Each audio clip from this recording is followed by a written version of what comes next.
हम अपनी जान के दुश्मन को अपनी जान कहते हैं। हम अपनी जान के दुश्मन को अपनी जान कहते हैं। मोहब्बत की इसी मिट्टी को हिंदुस्तान कहते हैं, हिंदुस्तान कहते हैं। जो दुनिया में सुनाई दे उसे कहते हैं खामोशी, जो आंखों में दिखाई दे उसे तूफान कहते हैं।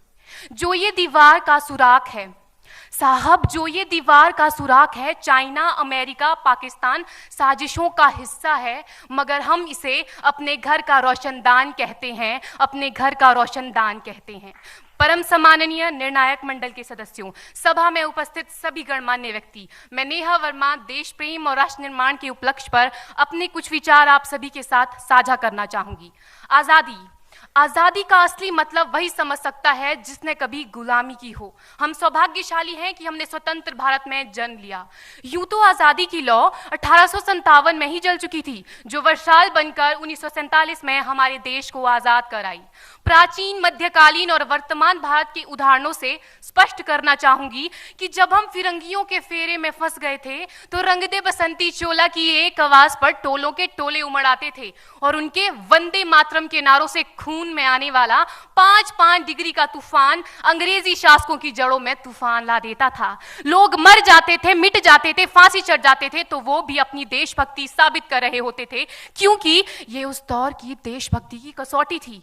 उसके बाद 62, 65 और 71 के युद्धों में अपना सुहाग गवा देने वाली औरत, जब घर के हालात ये हो जाया करते थे कि प्यार भी भरपूर गया, मांग का सिंदूर गया, नन्हे नौनिहालों की लंगोटियां चली गई, छोटी छोटी बेटियों की चोटियां चली गई, बाप की कमाई गई, भाई की पढ़ाई गई, ऐसा एक विस्फोट हुआ पता ही चला नहीं, पूरे जिस्म की ही कई बोटियां चली गई। और आपके लिए तो एक आदमी मरा है साहब, किंतु मेरे घर की तो रोटियां चली गई, मेरे घर की तो रोटियां चली गई वाले हालात पैदा हो जाने के बावजूद भी एक मां अपने बेटे को सरहद पर दुश्मनों की धज्जियां उड़ाने के लिए भेज देती थी और उसे पत्र लिखाकर ये भेजा करती थी कि अम्मा ने खत लिखा है बड़े ही चाव से, पुत्र मेरे ना घबरा जाना, 1 इंच भी पीछे ना हटना, चाहे इंच इंच कट जाना, चाहे इंच इंच कट जाना। इस तरह पूरा परिवार अपनी देशभक्ति साबित कर रहा होता था। तब देश बलिदान मांगता था, तब देश लड़ जाने को कहता था, तब देश मर जाने को, मिट जाने को, फांसी चढ़ जाने को कहता था। किंतु आज देश लड़ जाने को नहीं कहता, आज देश मर जाने को, मिट जाने को, फांसी चढ़ जाने को नहीं कहता, बल्कि मेरे विचारों में यदि कोई व्यक्ति अपना काम पूरी ईमानदारी, पूरी मेहनत और पूरी लगन से करे ना, तो वही सबसे बड़ा देशभक्त है। मैं नहीं मानती कि फेसबुक और व्हाट्सएप की डीपी को 3 रंग में रंगना ही देशभक्ति है। और यदि आप कहेंगे कि साल में 2 बार हाथ में तिरंगा ले लेना देशभक्ति है, तो मैं पूछना चाहूंगी कि फुटपाथ में रहने वाला वो बच्चा ट्रैफिक की छांव में नंगे पांव में जब तिरंगा बेच रहा होता है, तो क्या इसे आप उसकी देशभक्ति कहेंगे? ये उसकी देशभक्ति नहीं, उसके पेट के भूख की शक्ति है जो उसे ऐसा करने पर मजबूर करती है। क्योंकि ना मस्जिद को जानते हैं, न शिवालों को जानते हैं, ना मस्जिद को जानते हैं, न शिवालों को जानते हैं। जो पेट के भूखे होते हैं ना, वो सिर्फ भोजन के निवालों को जानते हैं, वो सिर्फ भोजन के निवालों को जानते हैं। अपने परिवार, अपने समाज, अपने देश के लिए समर्पण का भाव है देशभक्ति। और हर देशद्रोही के जीवन में आने वाला तूफान है हमारी सच्ची देशभक्ति, ताकि हर देशद्रोही ये समझ सके कि अगर तू परिंदा है तो ये आसमान तेरा है, अगर तू दरिंदा है तो ये शमशान तेरा है, भाईचारे से रहना है तो रह इस जमीन पर, वरना ये कब्र भी तेरी है और यही कब्रिस्तान तेरा है और यही कब्रिस्तान तेरा है। लेकिन एक देशद्रोही से ज्यादा देशभक्ति तब आहत होती है जब एक बेटा अपने बूढ़े माँ बाप को वृद्धाश्रम की चौखट पर छोड़ आता है। करा उठती है वो देशभक्ति जब मुसीबत में फंसे लोगों की जान बचाने से ज्यादा हम सेल्फी लेकर अपने लाइक बढ़ाने में लगे रहते हैं। आज के इस दौर में वो युवा जिनके ऊपर जिम्मेदारी थी अपने देश, अपने समाज, अपने राष्ट्र की आशाओं को बांधे रखने की, वही युवा अब 4x4 इंच की छोटी सी स्क्रीन पर अपनी कोमल अंगुलियों के घर्षण मात्र से अपनी भावनाओं की इमोजी भेज रहा है। 4 बोतल वोडका, काम मेरा रोज का ने भारत का भविष्य तबाह कर रखा है। हम ना एक ऐसे समाज में जीते हैं जहां लड़कों से बात करता देख जो भाई हड़काते हैं, लड़कों से बात करता देख जो भाई हड़काते हैं, वही भाई अपनी गर्लफ्रेंड के किस्से घर में हंस हंस कर सुनाते हैं। और मैं बता दूं, महिला सुरक्षा के मामले में हम आज भी 4थे नंबर पर आते हैं। हम ना एक ऐसे समाज में जीते हैं जहां पत्थर की मूरत को लगते हैं 56 भोग और भूखे नंगे तड़पते सो जाते हैं लोग, भूखे नंगे तड़पते सो जाते हैं लोग। मजदूर को मजदूर समझिए, मजबूर नहीं। गरीब को काम दीजिए, दान नहीं। और अगर दान देने के इच्छुक हैं तो जीते जी रक्तदान दीजिए और मरने के बाद अंग दान देकर किसी मरते हुए को जीवन दान दीजिए। यही सच्ची देशभक्ति और यही सच्चा राष्ट्र प्रेम है। ना सरकार मेरी है ना रब मेरा है, ना सरकार मेरी है ना रब मेरा है, और ना ही ये बड़ा सा नाम मेरा है। बस इतनी सी बात का गुरूर है मुझे कि मैं भारत की हूं और ये भारत मेरा है और ये भारत मेरा है। परंतु एक वैचारिक बीमारी हमारे समाज में मुझे नजर आती है। कहा जाता है हम दुनिया के सबसे बड़े लोकतंत्र हैं, जहां हिंदू पैदा होते हैं, मुस्लिम, सिख और ईसाई भी पैदा होते हैं, लेकिन बदकिस्मती है अब इंसान पैदा नहीं होते। और मेरे विचारों में ना हिंदू की जरूरत है ना मुसलमान की जरूरत है।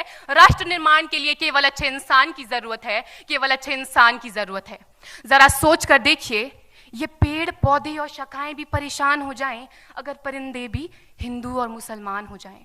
एक शैक्षणिक बीमारी भी हमारे समाज में मुझे नजर आती है, और बड़े ही आश्चर्य की बात है जिस देश ने पूरी दुनिया को तक्षशिला और नालंदा देकर के विश्वविद्यालय शिक्षा की बुनियाद रखी, आज विश्व के 100 सर्वश्रेष्ठ विश्वविद्यालयों में हमारा एक भी विश्वविद्यालय खड़ा नहीं हो पाता। जहां एक और हमारे पास IIT, IIM और NIT जैसे शिक्षण संस्थान हैं, तो वहीं दूसरी ओर इस देश के गरीबों को बेरोजगारी की जमात में खड़ा करने के लिए उनके हाथ में सर्व शिक्षा अभियान का झुंझुना पकड़ा दिया जाता है। और मैं बता दूं, इस शैक्षणिक बीमारी का केवल एक कारण वो ये कि हमारे देश की शिक्षा नीति केवल 2 तरह के लोगों के लिए बनती है। पहले वो जो विद्वान हैं और दूसरे वो जो धनवान हैं।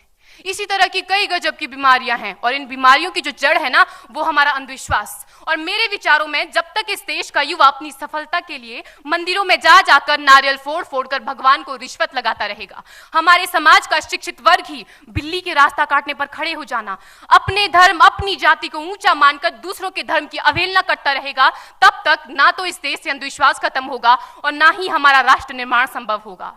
हमारी संस्कृति, हमारी सभ्यता को दुनिया ने शीश नवाया है, तो क्यों आस्था के नाम पर हमने अंधविश्वास फैलाया है? मेरे विचारों में हमारा राष्ट्र निर्माण तब संभव होगा जब इस देश में महिलाओं की पूजा नहीं, उनकी इज्जत की जाएगी। राष्ट्र निर्माण तब संभव होगा जब हम जातिगत आरक्षण नहीं बल्कि सामाजिक सशक्तिकरण पर बात करेंगे। राष्ट्र निर्माण तब संभव होगा जब स्वच्छता अभियान में केवल सरकार नहीं बल्कि सड़क पर चलने वाला हर एक नागरिक हाथ बंटाएगा, स्वच्छ भारत स्वस्थ भारत को दिल से अपनाएगा। असल मायने में हमारा राष्ट्र निर्माण तब संभव होगा जब एक गरीब बच्चा मध्याह्न भोजन के नहीं बल्कि ज्ञान अर्जन के लिए सरकारी स्कूल की चौखट पर कदम रखेगा।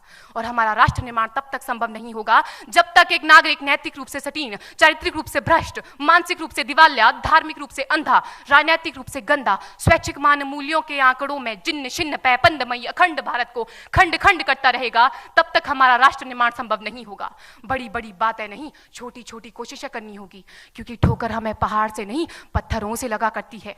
I being an Indian, I being a student, I being a symbol daughter of this motherland feel proud to be an Indian। और मैं सैल्यूट करना चाहूंगी सरहद पर दिन रात हमारी रक्षा के लिए खड़े हर उस जवान को, इस देश की पुलिस, प्रशासन और किसान को, और इस देश के हर उस व्यक्ति को जो अपना काम पूरी ईमानदारी, पूरी मेहनत और पूरी लगन से करते हैं, जिनके बिना राष्ट्र निर्माण की कल्पना करना भी असंभव सा लगता है। और आज इस मंच पर पूरी जिम्मेदारी के साथ मैं भारत की बेटी ये कहती हूं कि हमारा राष्ट्र निर्माण तब संभव होगा जब हम सभी, मैं, आप, हम सब मिलकर प्रयास करेंगे, क्योंकि हमारे देश की जिम्मेदारी नहीं है हमें आगे ले जाने की, हमारी जिम्मेदारी है अपने देश को आगे ले जाने की, अपने राष्ट्र को आगे ले जाने की, अपने वतन को आगे ले जाने की। तो अंत में मैं बस यही कहना चाहूंगी, मेरा हिंदुस्तान महान था, महान है, महान रहेगा। मेरा हिंदुस्तान महान था, महान है, महान रहेगा। होगा हौसला सबके दिलों में बुलंद तो एक दिन पाकिस्तान भी जय हिंद कहेगा। पाकिस्तान ही क्यों, सारा जहान जय हिंद कहेगा, क्योंकि सारे जहां से अच्छा हिंदुस्तान हमारा, सारे जहां से अच्छा हिंदुस्तान हमारा, हम बुलबुलें हैं इसकी, ये गुलिस्तान हमारा, ये गुलिस्तान हमारा। जय हिंद, वंदे मातरम।